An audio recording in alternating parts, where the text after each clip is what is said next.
دوستو آج کہیں جب کسی شہر کے اندر، کسی اچھے شہر کے اندر جب کوئی زمین یا پلاٹ بک رہی ہوتی ہے تو تمام لوگ یہ سوچنے لگتے ہیں، یہ اپنے دل میں خواہش رکھتے ہیں کہ کاش ہم اس جگہ کو خرید لیتے۔ جو شخص حیثیت رکھتا ہے اس جگہ کو خریدنے کی وہ تو خرید ہی لیتا ہے، لیکن جو لوگ حیثیت نہیں رکھتے ہیں اس پلاٹ، اس زمین کو خریدنے کی، وہ بھی اپنے دل میں یہ خیال اور تمنا رکھتے ہیں کہ کاش ہم بھی اس جگہ کو خرید لیتے تاکہ یہ زمین، یہ پلاٹ ہمارے مستقبل کے اندر، ہمارے فیوچر کے اندر ہمارے کام آ سکے۔ اللہ اکبر۔ اب قربان جائیے میرے آقا صلی اللہ علیہ وسلم پر۔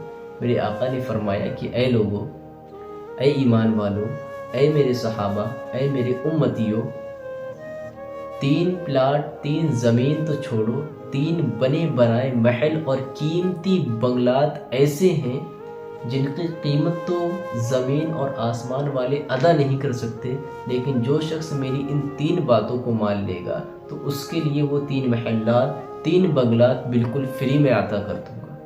اللہ اکبر۔ صحابی رسول نے پوچھا یا رسول اللہ صلی اللہ علیہ وسلم، وہ کون سے 3 محلات، 3 بنگلات ہیں جو اتنی قیمتی ہیں اور اتنی قیمتی ہونے کے باوجود بھی ان کی قیمت بالکل کچھ بھی نہیں ہے، ہمارے لیے وہ مفت میں ملیں گے، ہمارے لیے ان کی قیمت بالکل فری ہے؟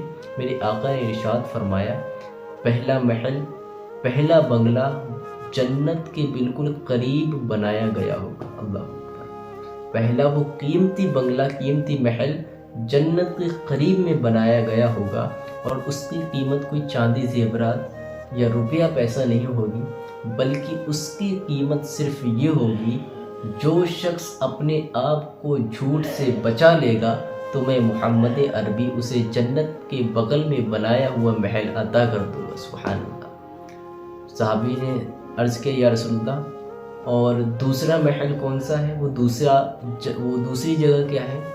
میرے آقا نے ارشاد فرمایا، وہ دوسری جگہ وہ ہے جو جنت کے بیچوں بیچ ہے، اور اس بیچوں بیچ جگہ کے اندر وہ ایک محل اور ایک بنگلہ بنا ہوا ہے۔ صحابی رسول نے عرض کیا یا رسول اللہ، صحابی رسول نے عرض کیا یا رسول اللہ صلی اللہ علیہ وسلم، پھر وہ محل اور وہ بنگلہ آپ صلی اللہ علیہ وسلم کسے عطا فرمائیں گے؟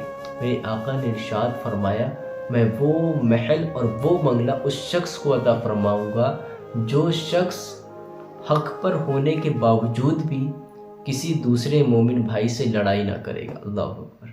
جو شخص جانتا ہو کہ میں سچائی پر ہوں، میں سچا ہوں، لیکن پھر بھی یہ جانتے ہوئے کہ میں سچا ہوں لیکن پھر بھی وہ اپنے مومن بھائی سے جھگڑا نہیں کرے گا، بلکہ اسے درگزر فرما کر اسے معاف کر دے گا۔ ان صحابی نے پھر عرض کیا یا رسول اللہ صلی اللہ علیہ وسلم، اور وہ تیسری جگہ کہاں پر ہوگی؟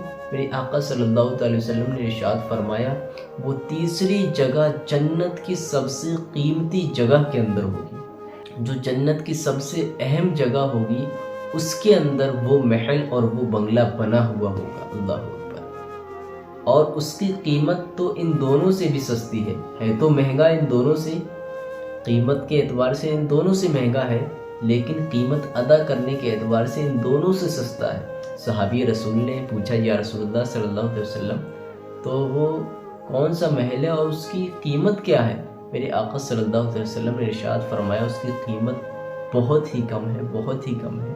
اس کی قیمت صرف اتنی ہے کہ تم اپنے اخلاق کو، تم اپنے مینرز کو، تم اپنے اخلاق کو اچھا کر لو، میں محمد عربی تمہیں اس قیمت والی جگہ کے اندر، جنت کے اندر تمہیں محل عطا فرماؤں گا۔ اللہ، میں محمد عربی وعدہ کرتا ہوں کہ تم اگر اپنے کردار کو، اپنے اخلاق کو، اپنے مینرز کو اچھا کر لو گے تو میں محمد عربی جنت میں تمہیں اتنی قیمتی والی جگہ کے اندر ایک محل اور بنگلہ عطا فرماؤں گا۔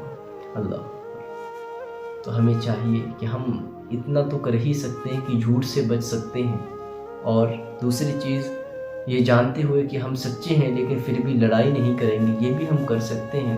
اور تیسری چیز تو بہت ہی آسان ہے، جس کا صلہ اتنا بڑا ہے کہ جنت کی سب سے قیمتی جگہ کے اندر ہمیں ایک محل اور بنگلہ ملے گا، کہ ہم اپنے اخلاق کو، اپنے کردار کو اچھا کر لیں۔ اور یہ کوئی دشوار والے کام نہیں ہے، ہمیں جھوٹ سے بچنا ہے۔ آپ کو کیا کسی بندے کا خوف ہے کہ اگر آپ سچ بولیں گے تو آپ کو مار کاٹ دے گا؟ نہیں نا، تو آپ سچ بولیے اللہ کے لیے، اپنے نبی کے لیے سچ بولیں، جنہوں نے آپ کے لیے اتنی اچھی اچھی چیزوں کا انتظام فرمایا ہے، تاکہ آج کے دور میں تو ہم اپنے فیوچر کے لیے تیاریاں کرتے ہیں، نئے نئے بنگلات محلات کے لیے، تاکہ یہ ہمارے فیوچر میں کام آ سکیں، لیکن یہ فیوچر کوئی فیوچر نہیں ہے، اس کی کوئی حقیقت نہیں ہے۔ یہ دنیا تو فانی ہے، ایک دن فنا ہو جائے گی۔ اس لیے ہم اور آپ اپنی اصلی اور حقیقی زندگی کی تیاری کریں، جو ہماری آخرت کی زندگی ہے۔ بس انہی کلمات کے ساتھ باقی دعاؤں میں یاد رکھیں۔ السلام علیکم۔